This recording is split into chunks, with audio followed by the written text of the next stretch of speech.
కాగా నా ప్రియ సహోదరులారా, మీ ప్రయాసము ప్రభువునందు వ్యర్థము కాదని ఎరిగి స్థిరులను కదలిన వారును ప్రభు కార్యాభివృద్ధియందు ఎప్పటికీ ఆసక్తులే ఉండండి. Your labour in lord is not in vein. దేవుడు ఈ రోజు మనతో మాట్లాడుతున్నాడు.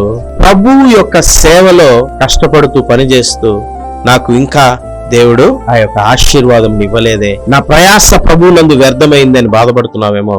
ఈరోజు దేవుడు మనతో మాట్లాడుతున్నాడు.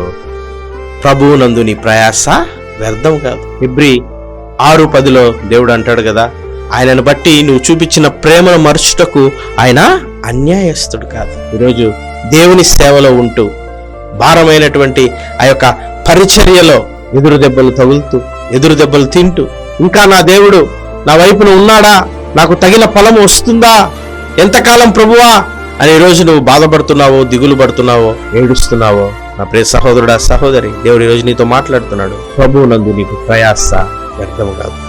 నువ్వు చూపించిన ప్రేమను మరచుటకు దేవుడు అన్యాయస్తుడు కాదు.